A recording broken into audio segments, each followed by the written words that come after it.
దేవుడు ఏమంటున్నాడంటే, నేను మీ దగ్గరకు రావాలనుకుంటున్నాను. మీలో కొందరు కూడా నన్ను రమ్మని అడుగుతున్నారు. సంతోషం. నేను నేను కూడా వద్దామని అనుకుంటున్నాను. కానీ దానికన్నా ముందు మీరు నా దగ్గరకు రావాలి అంటున్నాడు ఆయన.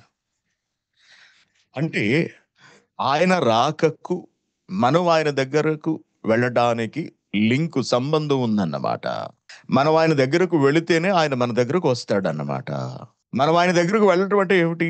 సాధారణంగా మరణంతోటే మనిషి దేవుడి దగ్గరికి వెళ్తాడు అని అనుకుంటూ ఉంటుంది ప్రపంచం అంతా కూడా. చూసారా అండి?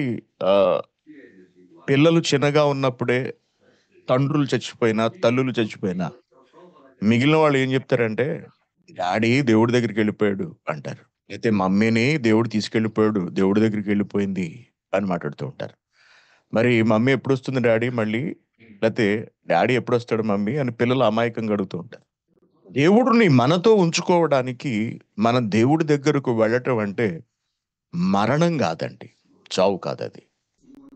దేవుడు దగ్గరకు మనుషులు వెళ్ళటం అంటే ఏమిటో దేవుడు చాలా సందర్భాల్లో తెలియచేస్తూ వెళ్ళాడు బైబిల్ గ్రంథంలో. అలా మనుషులొస్తేనే దేవుడు వాళ్ళ దగ్గర కూర్చుంటానంటున్నాడు. ఇది మనకు అర్థం కావాలి అంటే మనం ఒకసారి పాత నిబంధనకు వెళ్ళాల్సుంటుంది. పాత నిబంధనలో కొన్ని సందర్భాలు మనకు కళ్ళకు కట్టినట్టుగా కనపడుతూ ఉంటాయి. నిర్గమకాండానికి వెళదాం. ఇశ్రాయేలీయులు ఐగుప్తు దేశం నుండి నడుచుకుంటూ వస్తున్నటువంటి రోజులవి. ఇశ్రాయేలీయులు ఐగుప్తు దేశం నుండి బయలుదేరి కనాను దేశానికి ప్రయాణమై వెళుతున్నటువంటి కాలం అది. దేవుడు ఇశ్రాయేలీయులకు ధర్మశాస్త్రాన్ని ఇవ్వడానికి నిర్ణయించాడు. దానికి సంబంధించినటువంటి ఆజ్ఞలు మోషేకిస్తున్నాడు. బావుంది.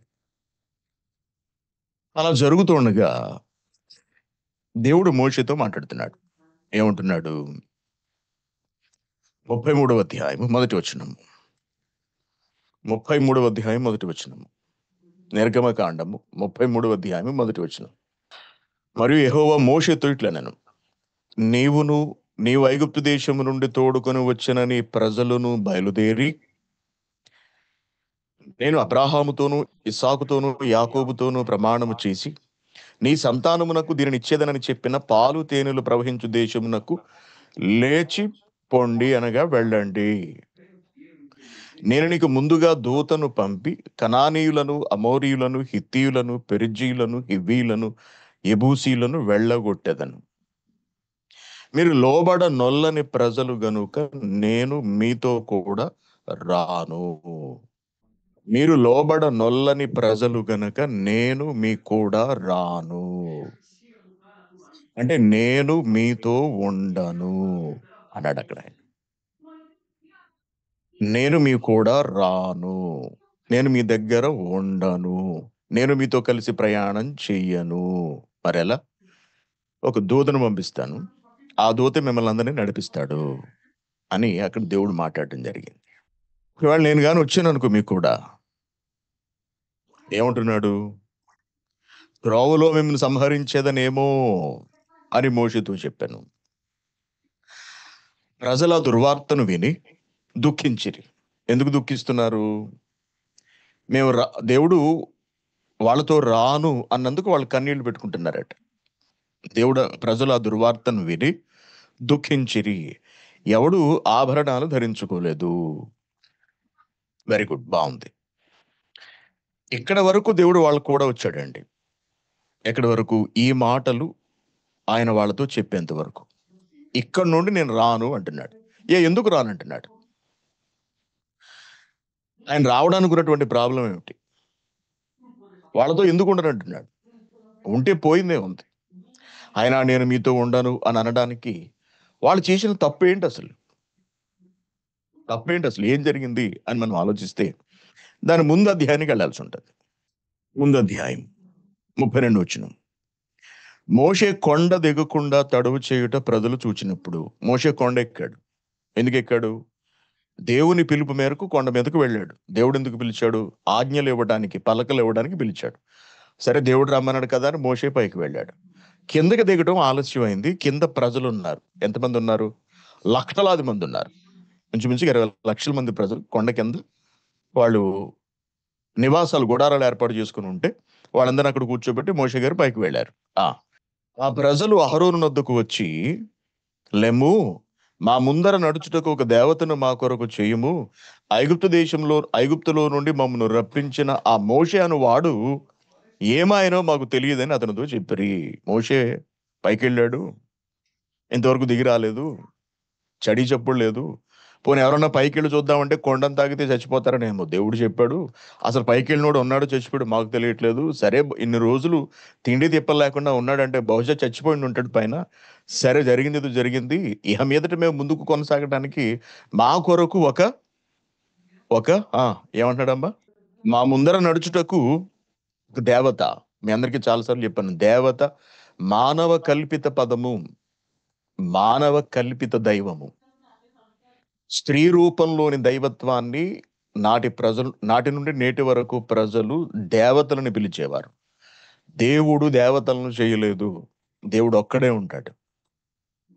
స్త్రీ దైవము లేదు, జ్ఞాపకం ఉంచుకోవాలి. దేవునికి స్త్రీ పురుష భేదం అనేది ఉండదు, ఎందుకంటే దేవుడు ఆత్మ గనుక. కానీ దేవుడు తనను తండ్రిగా తెలియపరుచుకున్నాడు, అనగా తండ్రి స్థానంలో, తండ్రి బాధ్యతతో తెలియపరుచుకున్నాడు. ఓకే. కాబట్టి దేవత మానవ కల్పితము, మానవ నిర్మితము, మానవుల చేతులతో చేయబడినది, మానవుల ఆలోచనలను పుట్టినదే దేవత అనే పదం అన్నమాట. ఆ కాన్సెప్ట్, ఆ భావన. Okay, very good. వాళ్ళు ఏమడిగారట? దేవతను చేయమన్నారట. అప్పుడు ఏం జరిగింది? అహరోను, సరే మీ చెవులుకున్న బంగారు పోగులు తీసుకురండి అన్నాడు. వాటిని అగ్నిలో వేశాడు, దూడ రూపాన్ని ఏర్పాటు చేశాడు. ఓకే. అప్పుడు, ఓయి ఇశ్రాయేలు, ఐగుప్తు దేశంలో నుండి నిన్ను రప్పించిన నీ దేవుడు ఇదే అని ప్రజలందరూ అన్నారు. పండుగ ఆచరించారు. జనాలు శుభ్రంగా తిని తాగి కూర్చుని జాతర పండగ చేసుకున్నారు. బాగుంది. ఇప్పుడు 7వ వచనం చూడండి. కాగా యెహోవా మోషేతో ఇట్లనెను, నువ్వు దిగివెళ్ళు, ఐగుప్తు దేశం నుండి నీవు రప్పించిన నీ ప్రజలు చెడిపోయారు. మనం చెడిపోతే దేవుడు ఉండడా? మనం చెడిపోతే మన యొద్ద దేవుడు ఉండడా? ప్రజలు చెడిపోయారు, నేను వాళ్ళతో ఉండను అంటున్నాడు ఇక్కడ దేవుడు. వారి యొద్ద నుండి నేను వెళ్ళిపోతాను అంటున్నాడు. వాళ్ళు చెడిపోయిరి, నీ ప్రజలు చెడిపోయిరి. ఎలా? నేను వారికి నియమించిన త్రోవ నుండి త్వరగా తొలగిపోయి తమ కొరకు పోత పోసిన దూడను చేసుకుని దానికి సాగిలపడి బలినర్పించి, ఓ ఇశ్రాయేలు, ఐగుప్తు దేశము నుండి నేను రప్పించిన నీ దేవుడు ఇదే అని చెప్పుకొని రనెను. ఇంకా ఆయన అంటున్నాడు, మరియు యెహోవా ఇట్లనెను, నేను ఈ ప్రజలను చూచి ఉన్నాను, వారు లోబడనొల్లని ప్రజలు. ఇదిగో వారు లోబడనొల్లని ప్రజలు, కావున నీవు ఊరకుండుము. నా కోపము వారి మీద మండును, నేను వారిని కాల్చివేసి నిన్ను గొప్ప జనముగా, అనగా నీ సంతానాన్ని గొప్ప జనముగా చేసేదనని మోషేతో చెప్పగా, మోషే కాళ్ళ వేళ్ల పడి బ్రతిమినాడాడు. అగ్రహోదగ్రుడైపోయాడు దేవుడు, ఉగ్రుడైపోయాడు దేవుడు. పట్టరాని కోపం వచ్చేసింది దేవునికి. నేను మీతో ఉండను అన్నాడంతే. ఈ వృత్తాంతమును మనం గమనించినప్పుడు, దీనిని మన జీవితాలకు మనం అన్వయం చేసుకున్నప్పుడు, ఈ సందర్భం ద్వారా మనల్ని మనం పరిశీలించుకున్నప్పుడు, యాకోబు పత్రికలో దేవుడు చెప్పిన మాటతో దీన్ని మనం కనెక్ట్ చేసి చూసినప్పుడు, అన్వయించి చూసినప్పుడు ఇంకొక విషయం అర్థమవుతుంది. అదేమిటంటే, దేవుని మాటల ప్రకారం మన జీవితం కొనసాగనప్పుడు దేవుడు మనతో ఉండడానికి ఇష్టపడడు, మనతో ఉండడు. ఓకే. అందుకే వాళ్ళతో ఏమన్నాడు? 33వ అధ్యాయంలోని 3వ వచనం, మీరు లోబడనొల్లని ప్రజలు గనుక నేను మీతో కూడా రాను. ఖండితంగా చెప్పేశాడండి, ఖచ్చితంగా చెప్పేశాడు. 12వ వచనం, మోషే యెహోవాతో ఇట్లనెను, చూడండి, ఈ ప్రజలను తోడుకొని పొమ్మని నీవు నాతో చెప్పుచున్నావు గాని నాతో ఎవరిని పంపెదవో అది నాకు తెలుపలేదు. మీరు రానంటున్నారు, మరి ఎవరిని పంపిస్తారు? దూతను పంపుతా అన్నారు, ఎవరా దూత అని మోషే అడుగుతున్నాడు అనమాట. ఇంకా ఏం అడుగుతున్నాడు? నేను నీ పేరును బట్టి నిన్ను ఎరిగి ఉన్నాననియు నా కటాక్షము నీకు కలిగినదనియు చెప్పితివి కదా. కాబట్టి నీ కటాక్షము నా ఎడల కలిగిన ఎడల, అనగా నీ దయ కనుక నాపై ఉంటే, నీ కటాక్షము నా ఎడల ఇంకనూ కలుగునట్లుగా అనగా ఎప్పటికీ కటాక్షము ఉండునట్లుగా దయచేసి నీ మార్గమును నాకు తెలుపుము. అప్పుడు నేను నిన్ను తెలుసుకుందును, చిత్తగించుము. మీరు అలా కోపపడితే ఎలా చెప్పండి? ఈ జనము నీ ప్రజలే కదా! వీళ్ళు మీ పిల్లలే కదా! మీ జనాంగమే కదా! అనెను. అందుకాయన, నా సన్నిధి నీకు తోడుగా వచ్చును. నేను నీకు విశ్రాంతి కలుగజేసేదను అనగా మోషే అంటున్నాడు, నీ సన్నిధి రాని యెడల ఇక్కడి నుండి మమ్మను తోడుకొని పోకుము. మీరు రాకపోతే మమ్మల్ని ఇక్కడే ఉంచేయండి. మమ్మల్ని ఎక్కడికి తీసుకెళ్ళకండి. నా ఎడలను నీ ప్రజలను నీకు కటాక్షము కలిగినదని దేనివల్ల తెలియబడును? నీవు మాతో వచ్చుట వలననే కదా! అట్లు మేము అనగా నేనును నీ ప్రజలను భూమి మీదనున్న సమస్త ప్రజలలో నుండి ప్రత్యేకింపబడుదుమని ఆయనతో చెప్పెను. మీరు రానంటే ఎలా చెప్పండి? వీళ్ళందరూ మీ ప్రజలే కదా! మీరు మాతో ఉంటే మాకు ధైర్యం గదా! మేమప్పుడు ప్రత్యేకంగా ఉన్నవాళ్ళం అని మాకు అర్థమవుతుంది కదా! మీరిలా మా మీద కోపపడి, అలిగి, మమ్మల్ని విడిచిపెట్టేస్తే ఎలా? మీరు మా దగ్గరకు రాకపోతే ఎలా? అని చెప్పి మోషే బ్రతిమలాడుతున్నాడండి. బ్రతిమలాడుతున్నాడు. కాళ్ళ వేళ్ళ పడుతున్నాడనమాట. రమ్మంటున్నాడు. ప్రభు ఏమంటున్నారు? తండ్రి ఏమంటున్నారు? నో, నేను రానంటున్నాడు ఆయన. ఎందుకు రానంటున్నాడు? వాళ్ళ బ్రతుకు బాలేదు. వాళ్ళ ప్రవర్తన బాలేదు. వాళ్ళ ఆలోచన బాలేదు. వాళ్ళు దేవుడిని చూస్తున్న విధానం బాలేదు. వాళ్ళకు నిరీక్షణ లేదు. వాళ్ళకు ఓపిక లేదు. వారికి విశ్వాసం లేదు. ఇప్పుడు మనం ఉన్న పరిస్థితిలో వాళ్ళు లేరు. వాళ్ళు దేవుని మహిమను కళ్ళారా చూసిన వాళ్ళు. దేవుని శక్తి సామర్థ్యాలను వాళ్ళు అనుభవించిన వాళ్ళు, అప్పటికి అనుభవిస్తూనే ఉన్నవాళ్ళు. అంతగా వాళ్ళు దేవునికి దగ్గరగా ఉన్నప్పటికీ, దేవుడు వాళ్ళకు దగ్గరగా ఉన్నప్పటికీ కూడా, దేవుడు వాళ్ళని విడిచి వెళ్ళిపోయే పరిస్థితి వాళ్ళు తెచ్చుకున్నారండి. మనం కూడా అంతే కదా! దేవుడు మనతో ఉంటాడు. ఆయన మనతోనే ఉంటాడు. మనతో ఉండడానికే ఇష్టపడతాడు. కానీ మన ప్రవర్తన సరిగా లేనప్పుడు, మన నడవడిక బాగోనప్పుడు, మన జీవితం సక్రమంగా లేనప్పుడు, నీతికి వ్యతిరేకంగా, పరిశుద్ధతకు వ్యతిరేకంగా, దేవుని ఆజ్ఞలకు వ్యతిరేకంగా సాగుతున్నప్పుడు, దేవుడు మనల్ని విడిచిపెట్టేస్తాడు. విడిచిపెట్టి వెళ్ళిపోవడానికి నిర్ణయం చేసుకుంటాడు. వెళ్ళిపోతాడాయన. దేవుడు మనతో కనుక లేకపోతేనండి, మన జీవితం చాలా చాలా కష్టం. మామూలు జీవితం చాలా బావుండొచ్చు. నీకు మంచి ఉద్యోగం ఉండొచ్చు. నీకు కావాల్సినవన్నీ ఉండొచ్చు. హ్యాపీగానే లైఫ్ సాగుతూ ఉండొచ్చు గాక. కానీ దేవుడు నీతో లేనప్పుడు, ఆయన నీ యొద్ద ఉండనప్పుడు, నీ భక్తి జీవితము సవ్యంగా మాత్రం ఎట్టి పరిస్థితుల్లోనూ సాగదు. ఆయనను కోల్పోవడం అనగా దేవుడిని కోల్పోవడం, ప్రాణాన్ని కోల్పోవడం కన్నా భయంకరం అని చెప్పాలి ఒక రకంగా. దేవుడు మనలను విడిచిపెట్టి వెళ్ళిపోవడం, దానిని మించిన శాపము మరొకటి ఉండదన్నమాట. దేవుడు మనతో ఉండాలి. దేవుడెప్పుడు మన దగ్గరకు రావాలి. దేవుడు మనతో ఉండాలి. మరెందుకు ఉండనంటున్నాడు? మరెందుకు వెళ్ళిపోతున్నాడాయన? కారణం ఏమిటని ప్రశ్నిస్తే, మనుషుల ప్రవర్తనలు, మనుషుల పాపాలు. మన పాపాలు, మన దుర్మార్గాలు, మన చెడ్డ ఆలోచనలు, మన చెడ్డ చూపులు, ఇవన్నీ దేవునికి అభ్యంతరకరంగా ఉన్నప్పుడు, దేవుడు మనలను విడిచిపెట్టి వెళ్ళిపోతాడు. మనతో ఉండడు. ఇప్పుడు ఇక మనకు అన్ని అవరోధాలే. అవరోధాలంటే ఏమిటి? లోక సంబంధమైన అవరోధాలు కాదండి. భక్తి విషయంలో అవరోధాలు. దేవుని యందు మనం బలంగా నిలబడి ఉండలేము. బలముగా భక్తి జీవితాన్ని కొనసాగించలేము. ఏదో తెలియని వేదన, ఏదో లోటు, ఏదో బాధ, ఏదో వెలితి, ఇవన్నీ మనకు అర్థమవుతూ ఉంటాయి. ఇవన్నీ మనల్ని పట్టి పీడిస్తూ ఉంటాయి. తడబడుట, తొట్రిల్లుట అనగా పడిపోవటం, భక్తి జీవితంలో నిలబడి ఉండలేకపోవటం, దేవుని పనులు సక్రమంగా చేయలేకపోవటం, ఇవన్నీ మన జీవితంలో జరుగుతూ వెళుతూ ఉంటాయి. ఇవన్నీ ఎందుకు జరుగుతున్నాయంటే, దేవుడు మనతో లేకపోవడాన్ని బట్టి జరుగుతున్నాయి. ఒక విషయం మనకు ద్వితీయోపదేశ కాండంలో కనపడుతుంది. ద్వితీయోపదేశ కాండము మొదటి అధ్యాయము 41 వచనం. మొదటి అధ్యాయము 41 వచనం. అందుకు మీరు, మేము యెహోవాకు విరోధముగా పాపము చేసితిమి.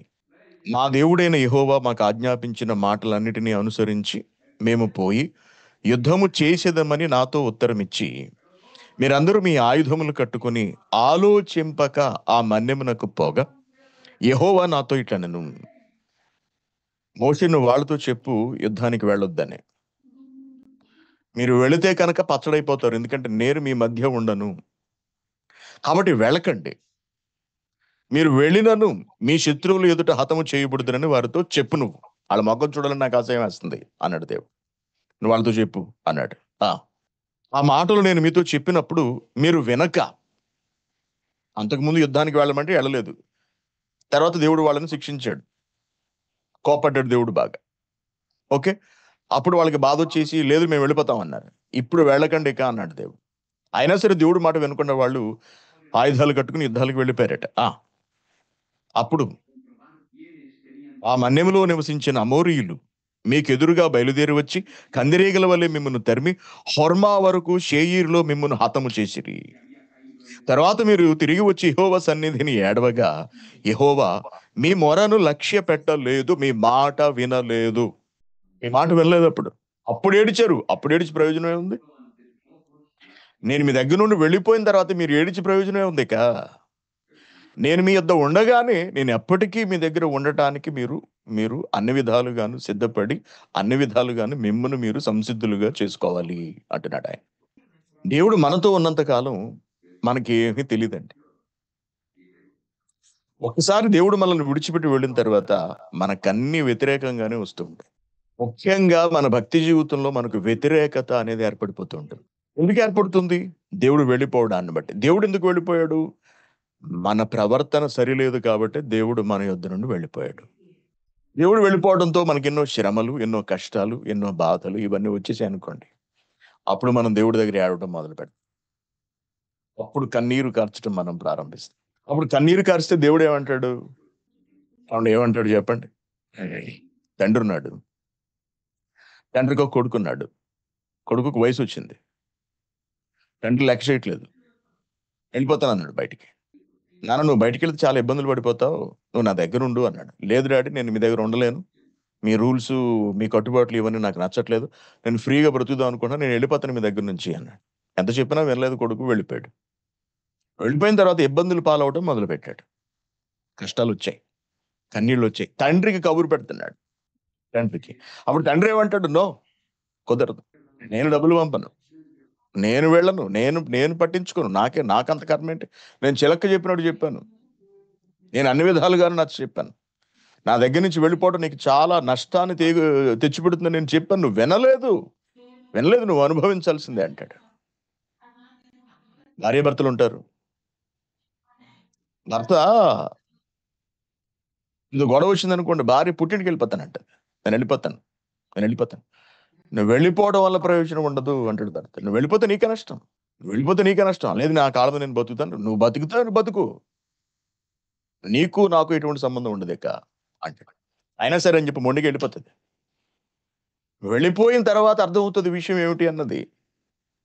ఒంటరిగా బ్రతకలేక, బిడ్డలను పెంచుకుంటూ బ్రతకలేక, ఉద్యోగాలు దొరకక, తినడానికి తిండుండక, చూసేవాళ్ళు లేక, పట్టించుకునేవాళ్ళు లేక, ఆదరించేవాళ్ళు లేక, అప్పుడు కష్టపడడం మొదలుపెడుతుంది. అప్పుడు కన్నీళ్లొస్తాయి. అప్పుడు శ్రమలొస్తాయి. అప్పుడు వేదనలు కలుగుతాయి. అప్పుడు భర్త గుర్తొస్తాడు.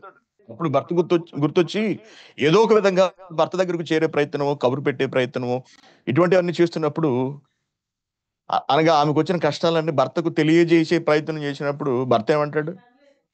జరగాలి. ఇప్పుడు గుర్తొచ్చాడా నీకు భర్త? జరగాలండి. తెలిసి రావాలి. కాదంటాడు చాలా ఇబ్బందులొస్తాయండి.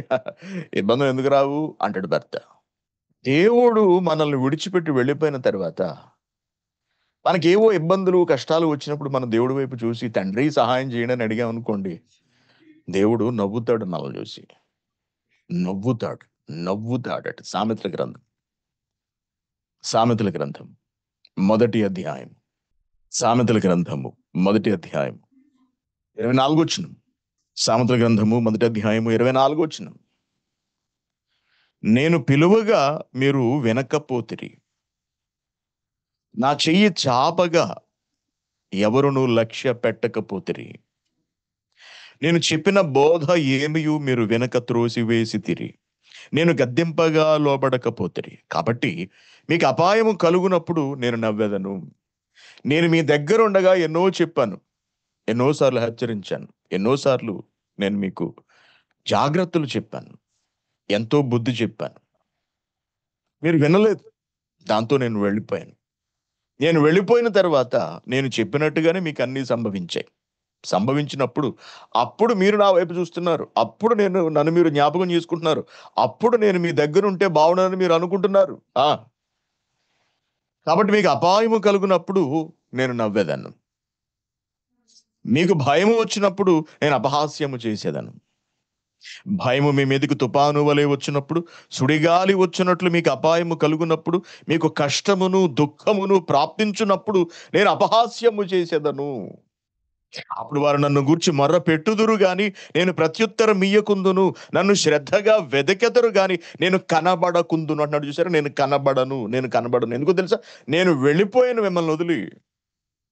నేనే కనపడను అంటున్నాడు. నేను కనపడను, నేను కనపడను.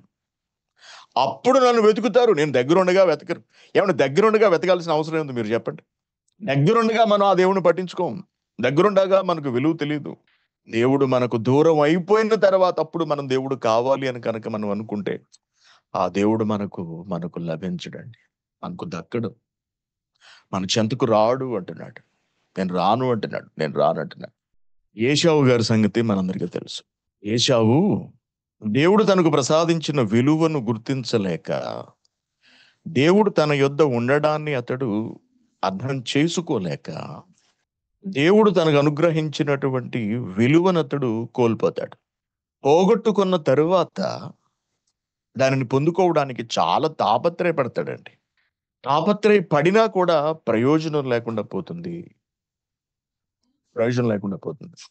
చూడండి హెబ్రీయులకు రాసిన పత్రిక 12వ అధ్యాయంలో ఒక మంచి మాట ఉంటుంది. హెబ్రీయులకు రాసిన పత్రిక 12వ అధ్యాయము 16 వచనం. ఒక పూట కూటి కొరకు తన జ్యేష్ఠత్వపు హక్కును అమ్మివేసిన ఏశావు వంటి భ్రష్టుడైనను, వ్యభిచారి అయినను ఉండునేమో అనియు జాగ్రత్తగా చూచుకోండి. ఏశావు ఆ తరువాత ఏ తరువాత? ఉన్నది కోల్పోయిన తరువాత ఆశీర్వాదము పొందగోరి కన్నీళ్లు విడుచుచు దాని కోసరము శ్రద్ధతో వెదకినను ఆ ఆశీర్వాదం అతని నుండి వెళ్ళిపోయింది. వెతికినను వెదకినను ఆ మారు మనస్సు పొందని అవకాశము దొరకక విసర్జింపబడ్డాడు, విడిచిపెట్టబడ్డాడు. మన పరిస్థితి కూడా అంతే. దేవుడు మనతో ఉన్నంత కాలము మనకు దేవుని విలువ తెలియదు. దేవుడు మనతో అన్ని జరిగిస్తున్నంత కాలము ఆయనను మనం గుర్తించమండి. ఆయన మనల్ని వద్దనుకుని వెళ్ళిపోయిన తర్వాత, మనలో ఉండలేక మనల్ని విడిచిపెట్టిన తర్వాత, అప్పుడు మనం ఈ జీవితాన్ని తట్టుకోలేక, భరించలేక దేవుడిని వెతకటం మొదలు పెడతాం అప్పుడు. అప్పుడు వెతకటం మొదలు పెడతాం. శాపాలు వచ్చిన తరువాత ఏశావు ఆశీర్వాదం కొరకు వెతకటం మొదలుపెట్టాడు. ఒక రకంగా చెప్పాలి అంటే యాకోబు కన్నా ముందు ఏశావే ఆశీర్వదింపబడ్డాడు. ఎలా అంటే జ్యేష్ఠత్వాన్ని బట్టి. కానీ ఆ ఆశీర్వాదాన్ని కోల్పోయాడు. అమ్మేసుకున్నాడు. జ్యేష్ఠత్వాన్ని అమ్మేసుకున్నాడు.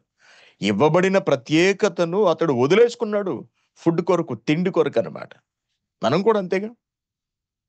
ఈ లోకంలోని సంతోషాల కొరకు, సుఖాల కొరకు, పాపము రూపంలో కనబడని ఆనందాల కొరకు, పాపముగా కనపడదిది. సంతోషంగా కనపడుతుంది. ఆనందముగా కనపడుతుంది. వాటి కొరకు మనం దేవుడిని వదిలేసుకుంటాం.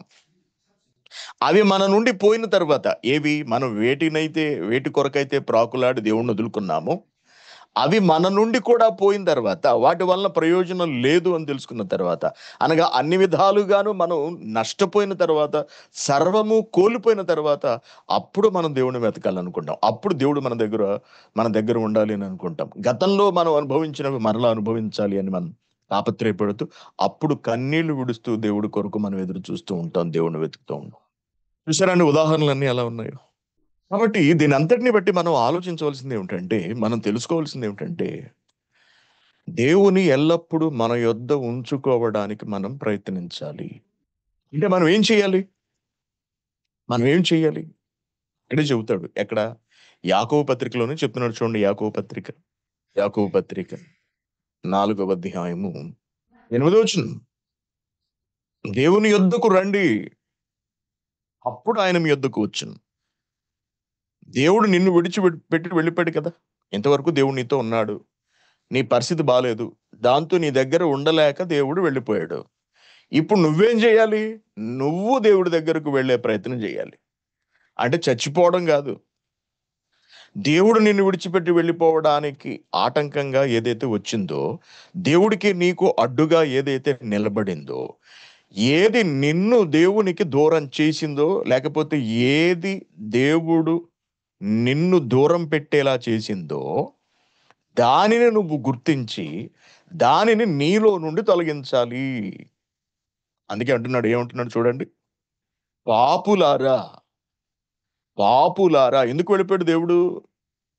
ఎందుకు వెళ్ళిపోయాడు దేవుడి దగ్గర నుండి? మన దగ్గర నుండి ఎందుకు వెళ్ళిపోతున్నాడు దేవుడు? పాపులం కాబట్టి. అనగా పాపాలు చేస్తున్నాం కాబట్టి. సో, మొట్టమొదట ఆగవలసింది ఏమిటి? పాపం అన్నమాట. పాపులారా, మీ చేతులు బాలేదు అంటున్నాడు. అనగా మీ చేతలు బాలేదు అని అర్థం. మీ పనులు బాలేదు అని అర్థం. ఏం పనులు? అన్నీ పాపపు పనులు మనం చేసేవి. అన్నీ పాపాలు. మీ చేతలు బాలేదు. ఆ! మీ మనస్సు బాలేదు. ద్విమనస్సు, 2 రకాలైన మనస్సు. ఇటు దేవుడు గావాలి మనకు, అటు లోకము గావాలి. ఇటు దేవుడు మనతో ఉండాలి, అటు పాపము మనతో ఉండాలి. ఏది దూరం కావడానికి వీల్లేదు.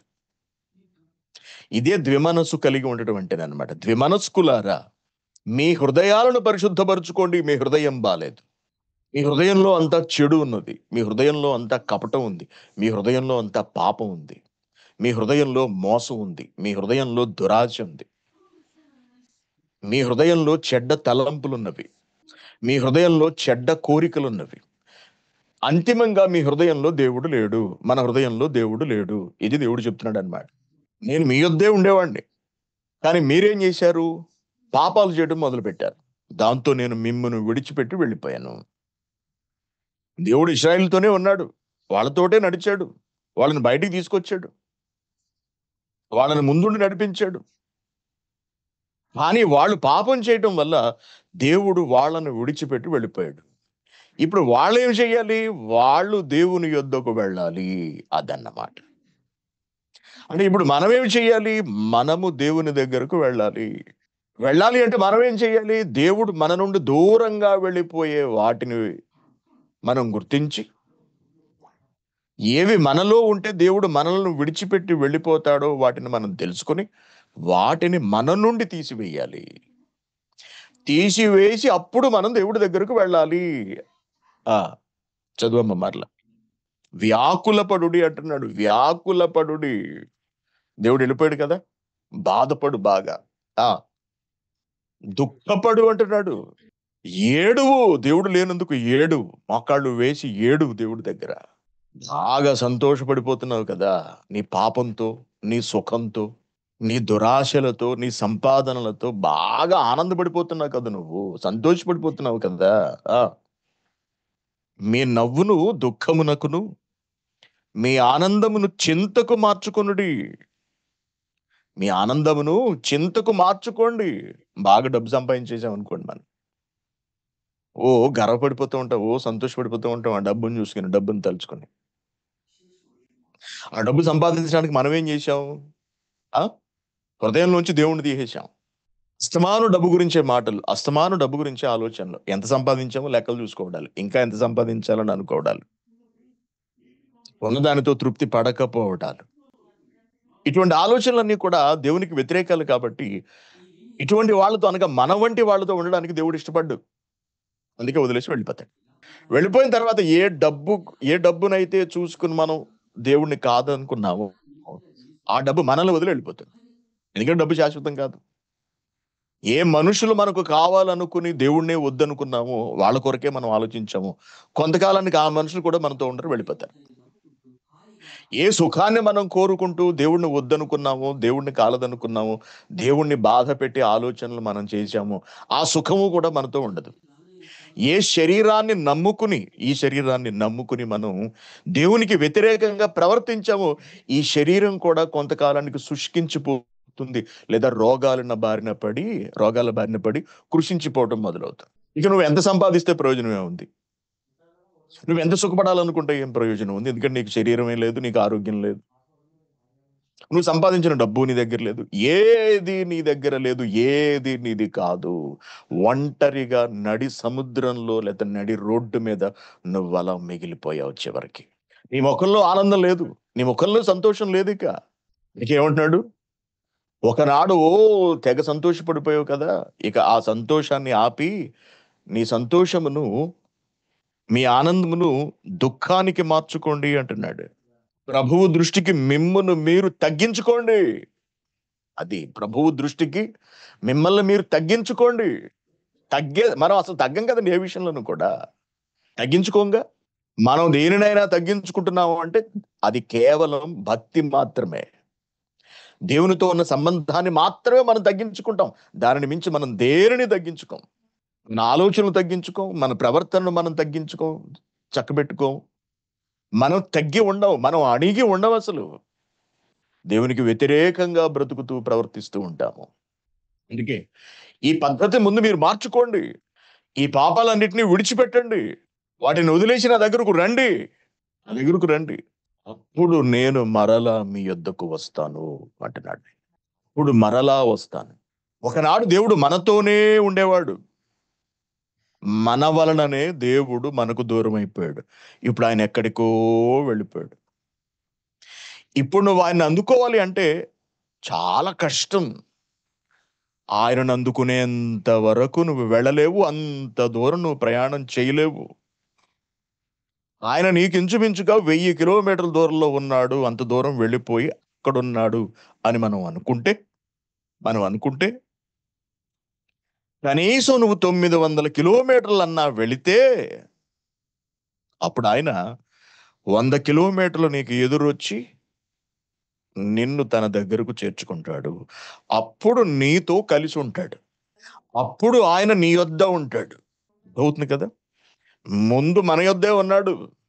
తర్వాత మనలను బట్టి ఆయన మనను విడిచి మన దగ్గర నుండి వెళ్ళిపోయాడు. దూరంగా వెళ్ళిపోయాడు. వెళ్ళిపోయిన తర్వాత బ్రతుకంతా తలక్రిందులైపోయింది. మొత్తం అంతా దిగజారిపోయింది. పరిస్థితులన్నీ మారిపోయాయి ఎక్కడికక్కడ. అప్పుడు కళ్ళు తెరుచుకున్నా ఇదంతా ఎందుకు జరిగిందంటే మన పాపం వల్లే జరిగింది అనే విషయం మనకు బోధపడింది లేక బోధపడుతుంది. అప్పుడు నిన్ను వదిలి వెళ్ళిన దేవుడిని నువ్వు కోరుకుంటూ నువ్వు ఆయన దగ్గరకు వెళ్ళాలి. అదన్నమాట. అలా వెళ్ళడం కొరకు నిన్ను నువ్వు మలచుకోవాలి. నిన్ను నువ్వు చక్కబెట్టుకోవాలి. నిన్ను నువ్వు సరిదిద్దుకోవాలి. నీ పాపాలు విడిచిపెట్టాలి. ఏమన్నాడమ్మా మళ్ళా చదివితే అది 8వ వచనంలోని సగభాగం. పాపులారా అనేసాడు చూసారా? నేనెందుకు వెళ్ళిపోయానంటే మీరు పాపులు గాబట్టి అన్నాడు. మీ యొద్ద ఉండకుండా నేనెందుకు వెళ్ళిపోయానంటే మీరు పాపం చేస్తున్నారు కాబట్టి, మీరు పాపులు కాబట్టి. పాపులతో నేను ఉండను అంటున్నాడు ఆయన. పాపులారా మీ చేతులతో మీరు చేసే పనులు బాలేదు. మీ చేతలు బాలేదు. ఆ! ద్విమనస్కులారా మీ హృదయాలను పరిశుద్ధపరుచుకోండి. వ్యాకులపడుడి, దుఃఖపడుడి, ఏడువుడి. మీ నవ్వునేమో దుఃఖమునకు, మీ ఆనందమునేమో చింతకును మార్చుకోండి. ప్రభువు దృష్టికి మిమ్మును మీరు తగ్గించుకోండి. అప్పుడు ఆయన మిమ్మును చేర్చుకుంటాడన్నమాట. చేర్చుకుని మిమ్మును హెచ్చిస్తాడు. మిమ్మల్ని మీరు తగ్గించుకుని మీరు నా వైపు వచ్చే ప్రయాణం చేయండి అంటున్నాడు. అప్పుడు మరల నేను మీకు ఎదురు వచ్చి నా దగ్గర మీరు ఉండగలిగే అవకాశాన్నిస్తాను అంటున్నాడు. అప్పుడు నేను మీరు కలిసి బ్రతుకుతాము అంటున్నాడు. ఇదే మనకు కొరింథీయులకు రాసిన రెండో పత్రిక 6వ అధ్యాయంలో కూడా కనిపిస్తుంది. చూడండి ఒకసారి. కొరింథీయులకు రాసిన రెండో పత్రిక 6వ అధ్యాయము 18, 18వ వచనం. మనము జీవము గల దేవుని ఆలయమై ఉన్నాము. అందుకు దేవుడు ఇలాగు సెలవిచ్చుచున్నాడు. నేను వారిలో నివసించి సంచరింతును. నేను వారి దేవుడనయుందును. వారు నా ప్రజలయుందురు. కావున మీరు వారి మధ్య నుండి బయలు వెడలి ప్రత్యేకముగా ఉండుడి. వారి మధ్య నుండి అనగా ఎవరి మధ్య నుండి? పాపుల మధ్య నుండి నువ్వు బయటికి రా అంటున్నాడు. నువ్వే పాపి, ఇంక నువ్వు పాపుల మధ్య నుండి బయటికి రావడం ఏంటి? అనగా నీలోని పాపాన్ని బయటకు గెంటు ముందు అని అర్థం అన్నమాట. ఓకే, పాపాన్ని బయట పెట్టు, నువ్వు పరిశుద్ధంగా మారు అంటున్నాడు. అపవిత్రమైన దానిని ముట్టకుడి, పాపాన్ని తాకవద్దు అని ప్రభువు చెప్పుచున్నాడు. అలా మీరు చేసి నా యొద్దకు వస్తే అలా మీరు బ్రతికి నన్ను వెతుకుతూ వస్తే నేను మిమ్మును చేర్చుకొందును అంటున్నాడు చూడండి. ఎందుకంటే వదిలి వెళ్ళిపోయాను మిమ్మల్ని దూరంగా. ఓకే. నా మాటను మీరు విన్నారు, ఆలకించారు. మిమ్మల్ని మీరు సరిదిద్దుకున్నారు. Very good. నన్ను వెతుకుతూ వచ్చారు. మీరు వచ్చారు కాబట్టి నేనేం చేస్తాను? వచ్చిన వాళ్ళని త్రోసివేయక వాళ్ళని నేను చేర్చుకుంటాను. నేను మిమ్మును చేర్చుకుందును. ఆ! నేను మీకు తండ్రినై యుందును. మీరు నాకు కుమారులును, కుమార్తెలునై యుందురని సర్వశక్తిగల ప్రభువు చెప్పుచున్నాడు. ప్రియులారా, మనకు ఈ వాగ్దానములు ఉన్నవి గనుక దేవుని భయముతో మన ప్రవర్తన సరిలేకపోవడం వలన, మన బ్రతుకు సరిలేకపోవడం వలన దేవుడు మనల్ని విడిచిపెట్టి వెళ్ళిపోయాడు. మనం ఇలాగే బ్రతికితే ఇహ ఎప్పటికీ మనం దేవునితో కలిసి ఉండలేము అనే భయాన్ని మీరు కలిగి ఉండి,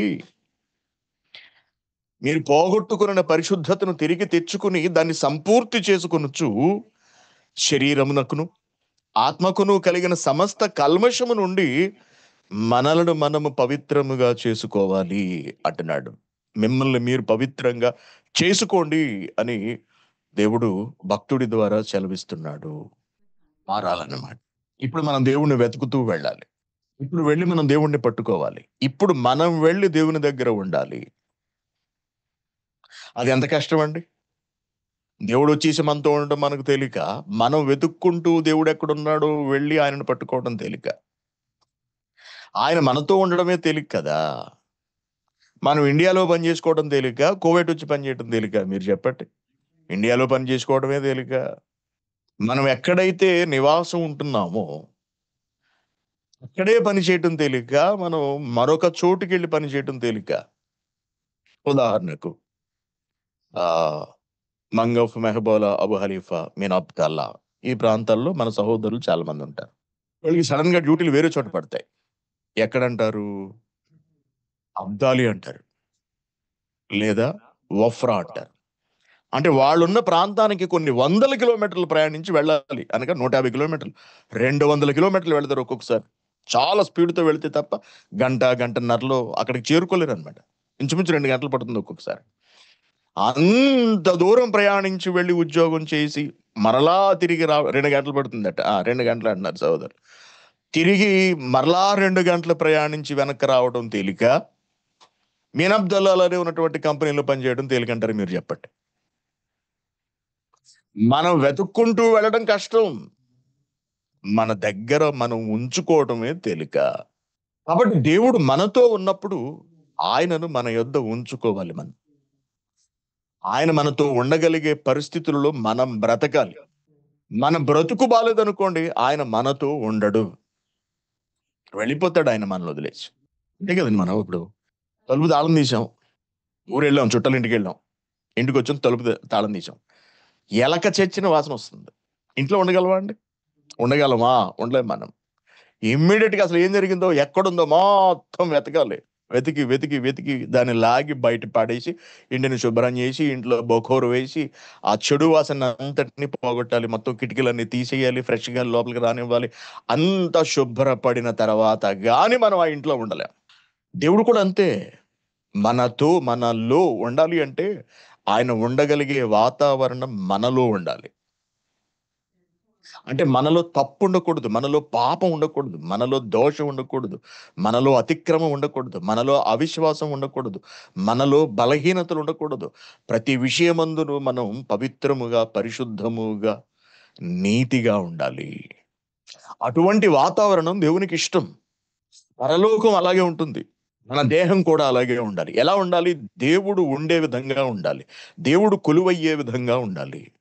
లేకపోతే దేవుడు ఉండడానికి ఇష్టపడ్డు. మనలో ఎలా ఉంటుంది? ఎలక సచ్చిన వాసన. ఎక్కడ? మన హృదయంలో. మన చేతులు, కుష్ఠరోగం వచ్చిన వాళ్ళ చేతులు ఎలా ఉంటాయో అటువంటి కుళ్ళిపోయిన చేతులు అనగా చేతులతో మనం చేసే పనులన్నీ పాపపు పనులు. హృదయంతో మనం చేసే ఆలోచనలన్నీ పాపపు ఆలోచనలు, దుర్వాసనలనమాట. చెడ్డ కంపు కొడుతూ ఉంటాయి. ఏవండీ మన మన చూపులన్నీ మన కళ్ళు కుళ్ళిపోయి ఉంటాయి. అన్ని చెడ్డ కళ్ళు, చెడ్డ చూపులు.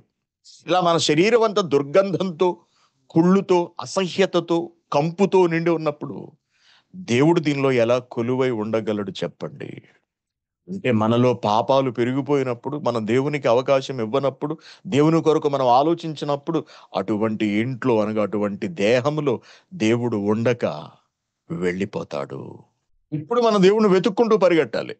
పరుగు పెట్టాలి. ఎలా పరుగు పెట్టాలి? పాపాలన్నిటిని విడిచిపెట్టి మరలా ఒకసారి చదివి మనం ముగించుకుందాం ఇంక ఈ పాట.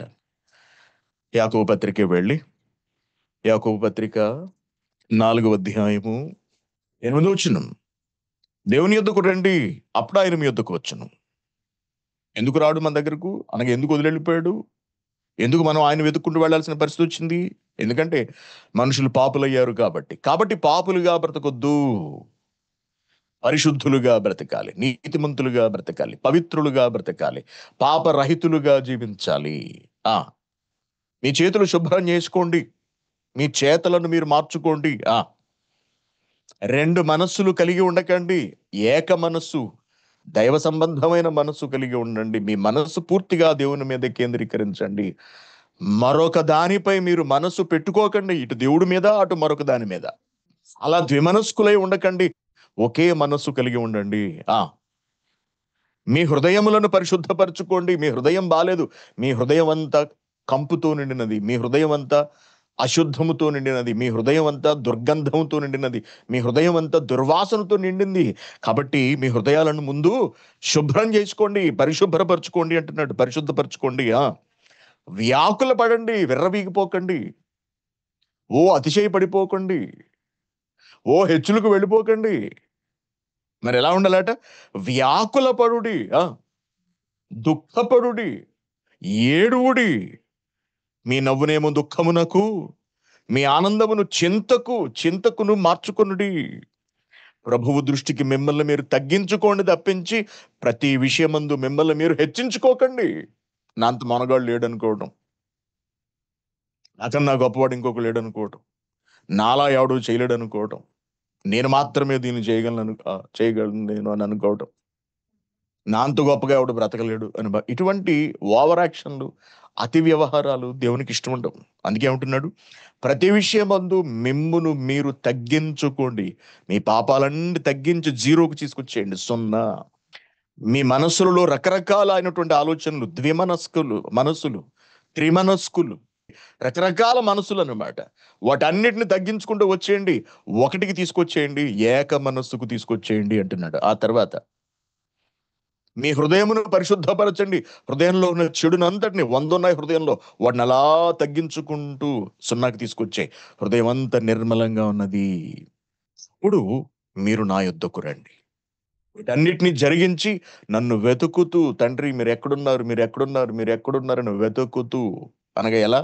వాక్యముతో, ప్రవర్తనతో, ప్రార్థనతో, పరిశుద్ధతతో, నీతితో దేవుణ్ణి వెతకండి. తండ్రి ఎక్కడున్నారు? ఎక్కడున్నారు? ఎక్కడున్నారు?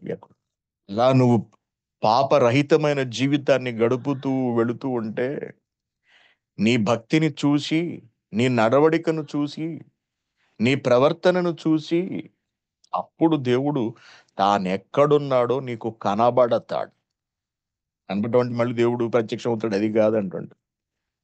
దేవుడు నిన్ను తన యొద్దకు చేర్చుకోవడానికి, అప్పుడు నువ్వు ఆయన కలిసి ఉండటానికి ఆయన నీకు ప్రత్యక్షమవుతాడనగా నీ యొద్దకు వస్తాడు. నువ్వు చాలా దూరం రావాలి. అనగా ఆయనకు చాలా దగ్గరగా నువ్వు రావాలి. చాలా దగ్గరగా రావాలి ఆయనకు. అప్పుడు ఆయన నీకు ఎదురొచ్చి నిన్ను తన యొద్దకు చేర్చుకుంటాడు. అప్పుడు నువ్వు ఆయన యొద్ద ఉంటావు. ఆయన నీ యొద్ద ఉంటాడు. కాబట్టి దేవుడు మన దగ్గరికి ఎప్పుడొస్తాడు? ఎప్పుడొస్తాడు? మరలా 8వ వచనం.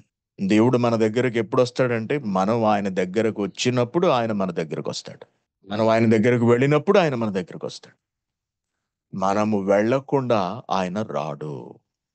ఇది చాలా అవసరమైన పాఠం అండి ప్రతి ఒక్కరికి. ప్రతి క్రైస్తవుడికి, ప్రతి భక్తునికి కూడా. ఎందుకంటే దేవుడు ఒక వ్యక్తితో కలిసి ఉండటం అదెంతో సంతోషించదగిన విషయం. అదెంతో విలువైన సంగతి. కానీ ఆ వ్యక్తి పాపముతో బ్రతికితే దేవుడు వెళ్ళిపోతాడు దూరంగా. అటువంటప్పుడు ఆ వ్యక్తి జీవితం కన్నీటిమయమైపోతుంది. దుఃఖమయమైపోతుంది. ఈరోజు క్రైస్తవులందరి పరిస్థితి ఇలాగే ఉంది. దేవుడు ప్రేమించి తన కుమారుని ఈ లోకానికి పంపించాడు. ఆయన వచ్చి అందరి పాపాలు తీశాడు. అందరితో కలిసి ఉండడానికి ఆయన ఇష్టపడ్డాడు. అలాగే తన కుమారుడిని పరిశుద్ధాత్మ గారిని కూడా పంపించాడు తండ్రైన దేవుడు. దైవములు మానవులతో కలిసి ఉండడానికి ఇష్టపడితే, మానవులు ఆ దైవములను తమ యొద్ద ఉంచుకొనలేక పాపాలతో వారిని విసిగించి వాళ్ళు వెళ్ళిపోయేలా చేశారండి. ఈరోజు క్రైస్తవులు తమ ప్రవర్తనతో దేవుణ్ణి పోగొట్టుకున్నారు. మనం మన నడవడికతో దేవుణ్ణి కోల్పోయాం మనం.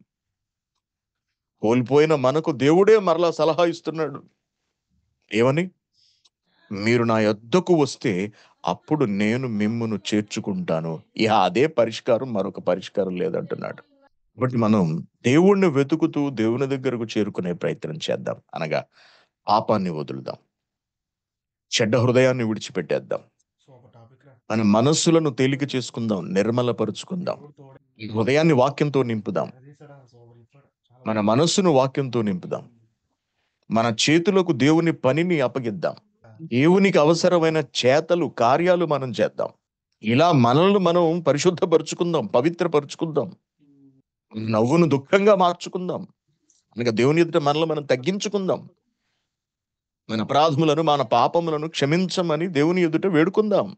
అలా అయితే ఆయన మనకు దొరుకుతాడు. అలా అయితేనే ఆయన దగ్గరకు మనల్ని రానిస్తాడు. మనం ఆయన దగ్గరకు వెళ్ళగలము.